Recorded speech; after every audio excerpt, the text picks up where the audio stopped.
ద్వితీయోపదేశకాండం 16:16 ప్రకారం ఏటికి 3 మార్లు. పొంగన రొట్టెల పండుగ, వారముల పండుగ, పర్ణశాల పండుగలు వారు ఎక్కి వచ్చినట్టుగా మనం చూస్తాం. యేసు ప్రభు వారు కూడా ఆ రాత్రి పస్కా అయిపోయిన తర్వాత ఇదిగో ఆ రొట్టె ద్రాక్షరసం తీసుకున్న తర్వాత ఆయన పాడుతూ కీర్తనలు పాడుతూ వెళ్ళినట్టుగా మనం ఆయన పాడినటువంటి కీర్తనలు ఏంటంటే 120 నుంచి 134 కీర్తనలు పాడాడు. ఆయన కూడా సంపూర్ణమైన మానవుడుగా ఆయన పాటించారు. తద్వారా ఆయన ఆ శిలువను మోయగలిగారు, ఆ కలువరి కొండ ఎక్కగలిగారు, ఆ కపాలాన్ని అనగా సాతాను యొక్క తలను చితక్కొట్టినట్టుగా మనం చూస్తాం. ఓ మరణమా నీ ఇల్లు ఎక్కడ, ఓ మరణమా నీ విజయం ఎక్కడ అన్నట్టుగా మనం చూస్తాం. మంచి శుక్రవారం ఆయన తన ప్రాణాన్ని పెట్టారు. ఎవరు తీసుకోలేదు కానీ, ప్రాణం పోలేదు కానీ ఆయన తన ప్రాణాన్ని పెట్టినట్టుగా చూస్తే యాత్ర కీర్తన చదివేటువంటి వారు ఏది కూడా కోల్పోరు, అనుకోకుండా ఏది జరగదు, వారే పెడతారు, వారే మళ్ళా తిరిగి తీసుకుంటారు. ఇక్కడ రాయబడిన మాట 5వ వచనంలో కన్నీళ్లు విడిచి విత్తువారు ఏం చేస్తారండి? సంతోషం ఇచ్చి మరలా తిరిగి పొందుకుంటారు. పిడికిడి విత్తనములు చేత పట్టుకొని ఏడ్చుపోయి విత్తువారు సంతోషగానంతో ఏం చేస్తారండి? పిడికి విత్తనాలు ఇస్తున్నారు కానీ సంతోషగానంతో పనులను మోసుకొని వస్తారు. చాలా అద్భుతమైనటువంటి కీర్తన. మీకు కుదిరితే చదవండి. ఖచ్చితంగా ప్రయాణాలప్పుడు టైం పాస్ కోసం వేరే ఏం అవసరం లేదు, ఈ కీర్తనలు మనకి చాలా చక్కగా చదువుకోండి. కీర్తన చదువుతూ ఉంటాం మన జీవితంలో మీరు నమ్మండి, ఒక మెట్టు నుంచి ఇంకోటి ఆధ్యాత్మిక భక్తి జీవితాలు ఎక్కుతాం. ఆరోగ్యంగా, ఆర్థికంగా, సమాజంలో అన్ని వైపులా మనము ఎక్కేవారంగా ఉంటాం. చాలా బాగుంటాయి ఈ కీర్తనలు. 134 దాకా, 120 నుంచి 134 దాకా చాలా బాగుంటాయి, చదువుకోండి. సో 126వ కీర్తన ఈరోజు మనము చదువుకుందాం. 5వ వచనం, 6వ వచనం. మొదటి 4 వచనం కూడా అద్భుతమైనవి. అయితే 5, 6 యొక్క పునాదులు లాంటి, బేస్మెంట్ లాంటిది. కన్నీళ్లు విడిచితూ విత్తువారు సంతోషగానంతో పంట కోసెదరు. పిడికెలు విత్తనములు చేత పట్టుకొని ఏడ్చుపో విత్తువారు సంతోషగానం చేయొచ్చు పనులు. హల్లెలూయా. ఇంగ్లీష్ లో అలా లేదు. ప్రేషియస్ సీడ్ అనందా he that goeth forth and weepeth అంటే ఆడటం.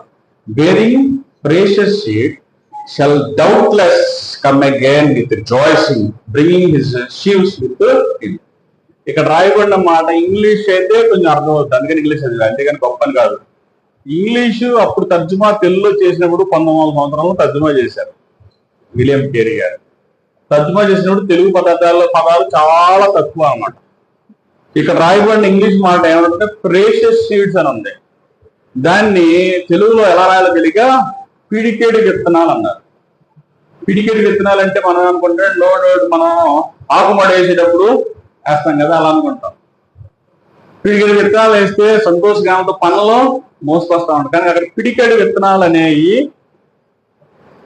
తెలుగులో మనకు అంతగా అర్థం కాదు, ఇంగ్లీష్ లో అర్థమైనంతగా. ఇంగ్లీష్ లో ఏమంటే ప్రేషియస్ సీడ్ అంటే ప్రశస్తమైన విత్తనాలు అని అంటాం. అంటే గుప్పులు ముడుస్తాం కదా, ఇది నాది అంటాం చూసారా, ఈ ఎవరి పోవు అంటాం చూసారా, నా కోసం కొంచెం ఉంచుకోవద్దా అంటారు చూసారా. మన కోసం దాచుకున్నటువంటి దాన్ని ఇక్కడ బైబిల్లో ప్రేషియస్ సీడ్స్ అని. ప్రపంచంలో ఎక్కడా కూడా ఈ పదం లేదు. హల్లెలూయా. మొన్న మధ్య ఒక గ్రామర్ క్లాస్ లో ఒక ఆయన భలే టీచ్ చేస్తాడు. ఐకి తర్వాత ఏమొస్తుందండి, నేను ఉన్నానడానికి అయామ్ అంట. అసలు ఈ అయామ్ అనే మాట అంటే నేను ఉన్నాను, ఒక ఐకే వస్తుంది. ఈ అయామ్ అనే మాట ఎక్కడ వస్తుందా అంటే మోషే గారు 3వ అధ్యాయం, నిర్గమకాండం 3వ అధ్యాయం 14 వచ్చిన నీ పేరు ఏంటని దిగినప్పుడు ఆయన ఏమంటే నేను ఉన్నవాడని అంటాడు తెలుగులో. ఇంగ్లీష్ లో అయామ్ దట్ అయామ్ అంటాడు అన్నమాట. ఆ అయామ్ వల్ల మనం ఉన్నామని, అందుకనే మన గురించి మనం చెప్పినప్పుడు అయామ్ అంటారు. మళ్ళీ హీస్ అంటారు అనమాట, దే ఆర్ అంటారు అనమాట. కానీ ఇంగ్లీష్ లో ఐకి వచ్చేవాడికి, నేను వచ్చేవాడికి అయామ్ ఎక్కడదరా బాబు, హీబ్రూ గ్రీక్ పదాలు ఇంగ్లీష్ ఎక్కడ. గ్రామర్ అంటే హీబ్రూలోంచి ప్రభువారు మోషేకి తన రివీల్ ప్రత్యక్షపరుస్తున్నాడు. చాలా బాగుంటది. హిస్టరీ అంటే ఏంటి అని అంటే చాలా మంది చరిత్ర వెరీ గుడ్ ఎక్స్టెండ్ పిల్లల చరిత్ర, కానీ యాక్చువల్ ఇంగ్లీష్ పదం ఏంటంటే హిజ్ స్టోరీ. హిజ్ స్టోరీని హిస్టరీ అంటారు. హిజ్ అంటే క్యాపిటల్ హిట్ అంటే అర్థం ఏంటంటే ఆయన చరిత్ర చాలా బాగుంది. కనుక మీరు తెలుగులోనే ఆగిపోవద్దు. అందరూ పుడతా ఏ భాష రాదు, కానీ అన్ని భాషలు నేర్చుకుని అన్ని భాషలు కూడా చాలా సాధారణమైన భాషలే. హల్లెలూయా, నేర్చుకోవచ్చు. బైబిల్ ఎందుకని ఎక్కువ చదవాలి, లేదా బైబిల్ ఎందుకని ఇతర భాషల్లో కూడా చదవాలంటే, బైబిల్ కనుక చదివితే లేక బైబిల్ ధ్యానిస్తే మనలోకి అత్యుత్సాహం వస్తుంది. అతి కాదు, అతి అంటే మళ్ళీ అది సెటరికల్ వర్డ్ అవుతుంది. అతి లేకపోతే నిరాశ నిస్పృహల్లో ఉంటాం. చిన్న సమస్య అయితే సావే కనపడుతుంది మనకి. అపోస్తలుల 12వ అధ్యాయంలో ఆది సంఘం ఎప్పుడు కూడా ఏం చేసా, అపోస్తలుల 2వ అధ్యాయము 42వ వచనం ప్రకారము మీరు అపోస్తలుల బోధయందును సహవాసమును రొట్టె విసుటందును ప్రార్థన చేయటందును ఎడతెక్కున్నారు. దేవుని వారికి ఎవరైతే సరిగ్గా చదవలేరు, విమర్శించట్లా, కనీసం రోజుకు ఒక 5 అధ్యాయాలన్నా చదవలేరు, కనీసం ఒక అధ్యాయం అన్నా ఏంటి అధ్యాయాలు ఏముందని ధ్యానించలేకపోతే వారి యొక్క ఆధ్యాత్మిక జీవితం లేదా దైనందిక జీవితం ఎలా ఉంటుందంటే దయనీయంగా ఉంటుంది. నిరాశ, నిస్పృహ, సణుగుడు, గొణుగుడు, సంశయాల్లో ఉంటాయి అన్నమాట. బతుకున్నామని పేరే కానీ ఎట్టుంటామండి మనం. ఈరోజు నరకాన్ని చూసామంటే మనం దేవుని బిడ్డలో మనం ఏం చూడాలి, పరలోకం చూడంటాం అని చెప్పి దేవుడు మనం రోజు ఏం చూస్తున్నాం, నరకాన్ని చూస్తున్నాం. దేవుడి బిడ్డలో మనం అంటే దేవుని వాటిని చదవకపోతే ఏంటి సమస్య అంటే అనమాకండి. దేవుని వాటిని చదవకపోయినా వినకపోయినా దాన్ని గైకొనకపోయినా దేవుని మాట వింటున్నట్టు, అది పాయింట్. ఖాళీగా ఉండటం అనేది ఏముండదు. అయితే దేవుని మాట వింటాం, లేకపోతే దేవుని మాటన్నా వింటాం, అంటే లోకపు మాటలన్నీ వింటాం. నువ్వు దేవుని వాక్యం చదవట్లేదంటే ఏదో చదువుతున్నట్టే మళ్ళీ. కనుక కొంచెం మీరే, మనమందరం ఆయన బిడ్డలం. ఆయన మన కొరకు మంచి మేనిఫెస్టో ఇచ్చారు. దీన్నే మేనిఫెస్టో అంటారు. ఆయన యొక్క చేవ్రాత చేపస్తు అనమాట. దీనిలో ఎన్ని ఉన్నాయో ఆయన యొక్క ధర్మశాస్త్రంలో ఆశ్చర్యకరమైన. హల్లెలూయా, దావీదు ధర్మశాస్త్రం బాగా చదివాడు. దావీదు తెలియదు, దావీదులో కూడా దుష్టత్వం ఉంది. దావీదులో భయంకర పాపం చేసినప్పుడు నాతనడు నువ్వే మనుషుడు కానీ చచ్చిపోతాను కానీ దావీదుకి ధర్మశాస్త్రంలో ఆశ్చర్య సంఘటన.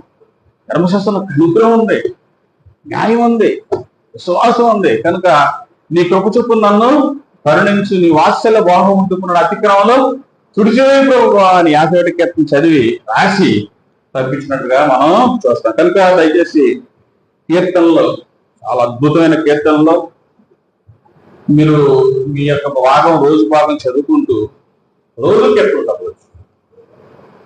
ప్రత్యేకంగా జర్నీ చేసేవాళ్ళు, మిగతా వాళ్ళు అందరూ జర్నీ చేసేవాళ్ళు. ఏదో పనిలో ఉండే, ఏదో ఒక ప్రయాణంలో ఉంటాం. ఆర్థిక కష్టమైన ప్రయాణం, అనారోగ్య కష్టమైన ప్రయాణం, మానసిక కష్టమైన ప్రయాణం, లేదా జాబ్స్ ఏదన్నా ఉన్నాయి, ప్రయాణాల్లో ఉంటాం. మనం అందరం కూడా ఈ కీర్తనలు చదువుతూ ఉంటే ఎక్కి వెళ్తాం అనమాట. మన సమస్యలన్నీ మన పాదపేటాలు అవుతాయి అనమాట. హల్లెలూయా. కనుక ఫెయిల్యూర్స్ ఆర్ స్టెప్పింగ్ స్టోన్స్ లాగా మన సమస్యలు, మన ఇరుకులన్నీ కూడా మనకు మెట్లు అయ్యి మన ఎక్కిస్తాయి. నీ శత్రువు నిన్ను ఎవరైతే బాధ పెడుతున్నారో వాడు కూడా, లేదా అతను కూడా, ఆమె కూడా నీ యొక్క పాదపీఠం అవుతారని బైబిల్ చెప్తుంది. వాళ్ళే నిన్ను ఎత్తైన స్థలాలకి